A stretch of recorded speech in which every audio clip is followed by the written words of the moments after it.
Hello, friends. Welcome back to Arc Habitu, especially for young, innovative minds. So, as JE Mains is approaching, now you will be tensed upon if my all the portions for Max is completed or not. Um, can I remember all the concepts at the exam time? So, these will be the series of thoughts in your minds now. So, for that, I'm going to give you a series of max formulas. Okay, first of all, we can start with chapter number 1, that is sets. It is the finest and easiest chapter in max. So let's move on to the chapter. First of all, this is the notation for null set, and power set of any set includes the set itself and also null set. We can say the number of sets which can be formed from a power set of m number of elements will be equal to 2 raised to m. Okay, so here m is the number of elements in the power set. Now, open interval is represented by a comma b in open brackets. So, what does this mean? That means it consists of all values of x which ranges between a and b but do not include the extremities a and b. Whereas the closed interval a comma b represents all the values of x which is in between a and b and also which includes the extremities a and b. Say the closed interval 1 comma 2, then it includes 1 and 2 and also all the real numbers in between the 1 and 2. That means 1.1, 1.2, etc. up to 2.99999 something. It goes on. And not 2.99, 1.999 and 2. It includes all those numbers. But if it is open interval 1 comma 2, then it includes only 1.111, 1.00001 to 1.99999. It does not include 1 and 2. Okay. Now, semi-closed or semi-open interval means one end is closed and other end is open. That means one extremity is included in the value of x and the other extremity is not included in the value of x, or vice versa for semi-open. Now there are certain representations for special sets of numbers. So set of natural numbers is represented by capital N, set of real numbers is represented by capital R, rational numbers represented by Q, integers Z, irrational numbers T, and complex numbers C. Okay, now we can say if this represents subset of, okay, if this represents subset of, then we can say that n natural numbers, the set of natural numbers is the subset of real natural numbers is a subset of real numbers, but it is yet we can again expand it. Natural numbers is a subset of integers, but integers is a subset of irrational numbers, rational numbers, and rational numbers is a subset of real numbers, and real numbers is a subset of complex numbers. So we can say that complex numbers is the superset of what? Natural numbers, integers, rational numbers, real numbers, etc. Okay, so subset just means that it is taken from that. Okay, a set A is a subset of set B means set A is just a member of set B which consists of several elements of set B, but not all. It can be, okay, if set B itself is a subset of set B. We can say that. And another fact is that empty set, null set, is subset of all those sets. Okay, but it is not an element of any of the set. And number of subset is denoted by 2 raised to n. I have already discussed that here. Okay. If there are n number of elements, then the number of subsets will be 2 raised to n. Okay. Now let me ask you a question. If null set is a set, yeah, null set is a set definitely, then is there any subset for null set? Yeah, definitely has. Empty set is the subset of each and every set. Okay, so null set has a subset, and which means null set is the subset of null set. Okay.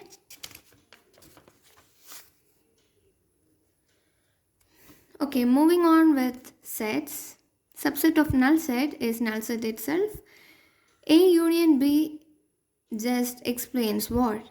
That means X is such that X belongs to A and also X belongs to B. Not also, it is either belonging to A or belonging to B. That means if you are taking a set which consists of 1, 2, 3, 4, 5, which is A union B, some set A union some set B, then if we are taking any element from that set 1, 2, 3, 4, 5, 6 and taking 5, 5 will be either an element of A or an element of B. Okay? Or both. It can also happen. Now, n of A union B is maximum when n of A intersection B is minimum. This is a fact and this can be used in several questions. Okay, what does this mean? We can say that if we are writing A union B from set A and B, we will do not include the repeating elements. That means if X and Y is common for both A and B, while writing A union B, we will exclude that X and Y, right? X and Y is not repeated in A union B. If there are X, Y, Z, then Q, P, etc. So if 5 elements are common, that means if 5 elements are there in A union B, then the number of elements in A union B will be less. If 5 elements are there in A intersection B, the number of elements in A union B will be even less. If 7 elements are in common, then that much will be less in A union B, right? So as A intersection B value, number of elements in A intersection B increases, number of elements in A union B decreases in a particular case, right? So we can say n of A union B is maximum when n of A intersection B is minimum, and n of A union B is minimum when n of A intersection B is maximum. The next one is A intersection B says that X such that X belongs to A and X belongs to B. So if we are taking an element from A, B, C, etc., that is the set of A intersection B, then that A will be both present in set A and set B. Okay. Now the next point is, if A intersection B is null set, then we can say A and B are disjoint sets. For example, this is a fact, that is A complementary is definitely disjoint to set A. Because they are complementary to each other, they will definitely not have any elements in common. Complementary, they are complements of each other, right? So A complement intersection A will be a null set. Then A minus B, we can't say A minus B, but we will say this as A difference B. A difference B means X such that X belongs to A but not B. And B difference A says that X such that X belongs to B but not belongs to A. And we can conclude A delta B is equal to A difference B union B difference A. That means if this is A and this is B, this is A and this is B, A delta B is this region. This shaded region is A delta B, and this is the universal set. Okay, so what is this region? This moon region, this crescent. What is this region? That is A difference B. That means this includes all the elements which belong to A but not belong to B. And this region, this crescent is B difference A. That means any element in this crescent shape will belong to B but not A. Or we can say this is just A delta B is just A union B minus A intersection B. A union B means all of this shaded, right? A intersection B is this part. So definitely A difference B, A delta B will be A union B minus or difference A intersection B. Okay. So that is A delta B. A complementary says that it is universal set minus universal set difference A. Okay. And A complement difference B complement is same as B complement difference A complement.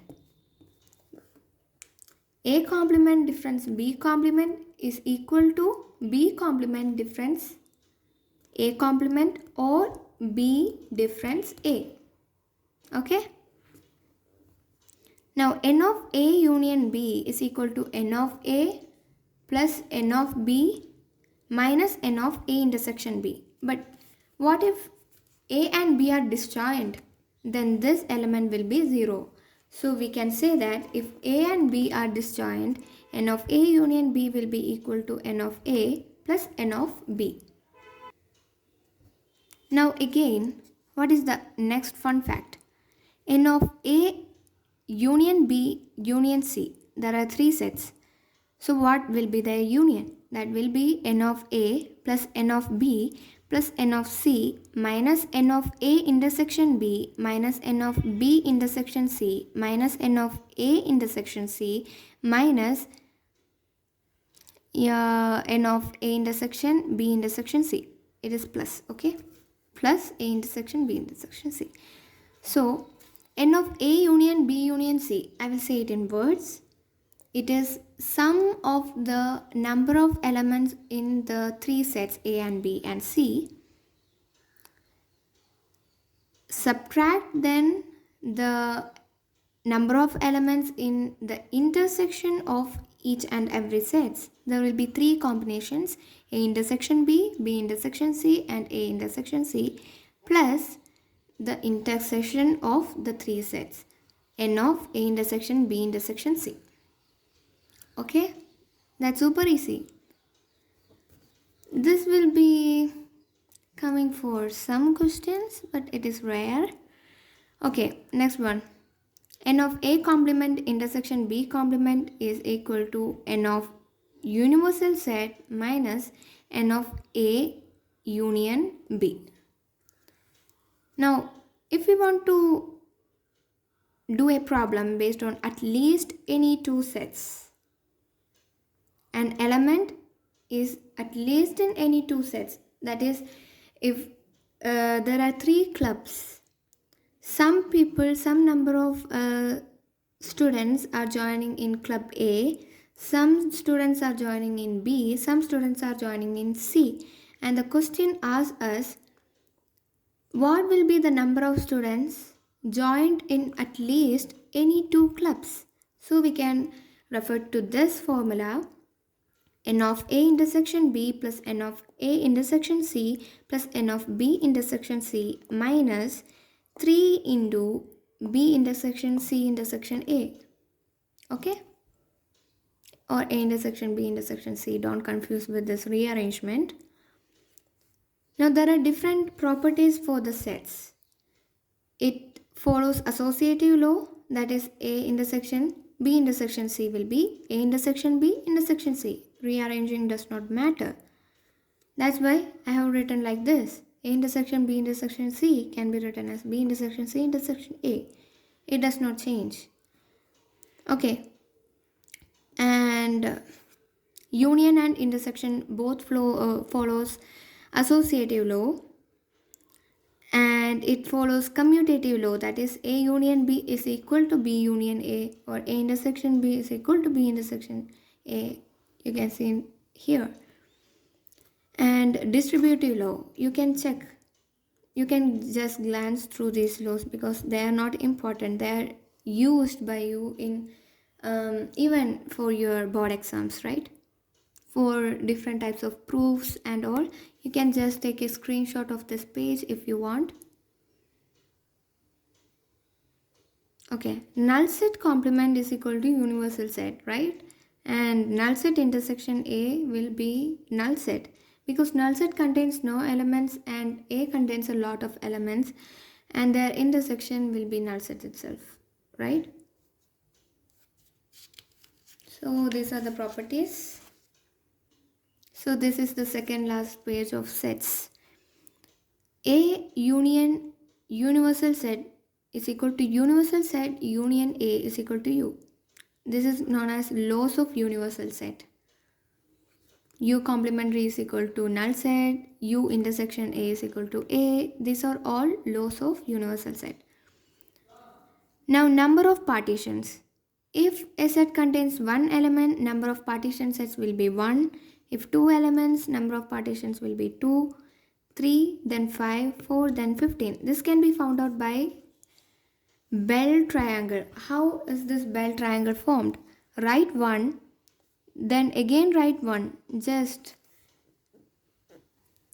Okay? Just write the previous last digit written down, that is 1. Then 1 plus 1, 2.